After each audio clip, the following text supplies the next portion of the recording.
Winter में heart के जो इवेंट्स हैं या ब्रेन के जो इवेंट्स हैं, ये देखा गया है कि दुनिया में ये प्रोपोर्शनली बढ़ जाते हैं। जैसे कि स्टडीज़ में आया है 10 टू 15% जो इवेंट्स हैं वो बढ़ जाते हैं। इसके बहुत से कारण हैं।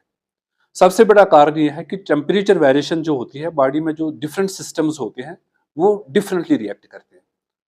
जैसे कि जब एक्सट्रीम्स ऑफ टेम्परेचर होते हैं, ब्लड में हार्मोन्स की जो एक हार्मोन होता है जिसको कार्टिसोल बोलते हैं, उसकी जो मिकदार है वो बढ़ जाती है।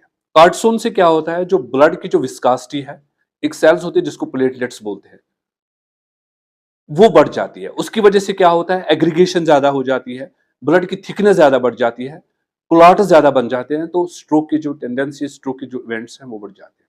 तो नंबर एक बात। नंबर दूसरी बात है कि हार्ट रेट बढ़ जाती है, क्योंकि हार्ट को ज्यादा काम करना पड़ता है। उसका जो कार्डियक आउटपुट जिसे बोलते हैं, ब्लड का जो, उसको जो ब्लड को जो बाहर इजेक्ट करना पड़ता है, जैसे कि बॉडी को सप्लाई करना पड़ता है, तो उसको ज्यादा काम करना पड़ता है। उसकी वजह से क्या होता है कि हार्ट रेट बढ़ जाती है। दूसरा बात।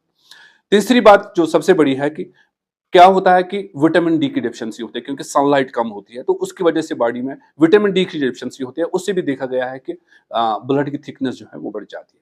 और एक जो सबसे बड़ा कारण ये है कि वैसो कंस्ट्रिक्शन होती है। वैसो कंस्ट्रिक्शन क्या होता है कि जो वेसल्स हमारी बॉडी में होती है, वो क्या होती है, वो कंस्ट्रिक्टिव, वो सिकुड़ जाती है। उसकी वजह से भी ब्लड प्रेशर बढ़ जाता है और हार्ट रेट बढ़ जाती है।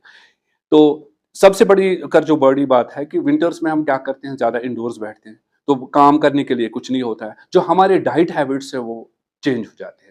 तो हम क्या करते हैं, ज्यादा से ज्यादा कार्बोहाइड्रेट डाइट लेते हैं। ये सब जो वजूहत है, उसकी वजह से जो कार्नरी इवेंट्स है वो बढ़ जाते हैं। सबसे बड़ा ख्याल हमें जो रखना है कि जिसके पास ऑलरेडी हार्ट की प्रॉब्लम है, जैसे कि ब्लड प्रेशर है, ब्लड प्रेशर का ख्याल रखना है। तो ऐसा नहीं है कि समर में मैंने किसी को ब्लड प्रेशर का ट्रीटमेंट लिखा तो वही दवाई वो लेंगे थ्रू आउट द ईयर। तो उसमें ऑप्टिमाइज करना पड़ता है ट्रीटमेंट। जैसे हम अपने कपड़ों को ऑप्टिमाइज करते हैं, इस तरह ब्लड प्रेशर को ऑप्टिमाइज करना है। ब्लड शुगर का खासकर ख्याल रखना है। सर्दी में ज्यादा नहीं निकलना है। जैसे कि सुबह के टाइम पर ज्यादा सर्दी होती है, उस वक्त हार्मोन लेवल जो हमारी बॉडी में कार्टिसोल लेवल ज्यादा होती है, तो उस टाइम ज्यादा से ज्यादा ख्याल रखना है। मलबूसियात ऐसे पहनने हैं कि बॉडी को वार्म रखना है। तो ये ज्यादा चीजें एज्ड पॉपुलेशन में ज्यादा जरूरी है। तो इन चीजों का अगर हम ख्याल रखेंगे तो कार्नरी इवेंट्स बहुत हद तक घट सकते हैं। एज्ड पॉपुलेशन में चूंकि कोमार्बिटीज यानी कि बाकी डिजीज जो होती हैं वो ज्यादा होती है, तो उनके रिस्क फैक्टर्स ज्यादा बढ़ जाते हैं। तो टेम्परेचर बैशर्स हर बॉडी पे असर पड़ते हैं, यंग्स पे भी पड़ते हैं, क्योंकि आजकल जो रुझान है ज्यादा स्मोकिंग का है। स्मोकिंग बाय इटसेल्फ ये तो बड़ा मीनेंस है हमारे सोसाइटी में। तो आप देखेंगे एवरी सेकंड और थर्ड जो हमारा यंग पॉपुलेशन है, यंग जनरेशन है, तो स्मोकिंग वो 1 to 2 पैक्स या जितने भी सिगरेट्स हैं वो पीते हैं। तो उससे देखा गया है कि जो यंग हार्ट अटैक्स है वो उसका उसका जो है वो रिस्क फैक्टर है।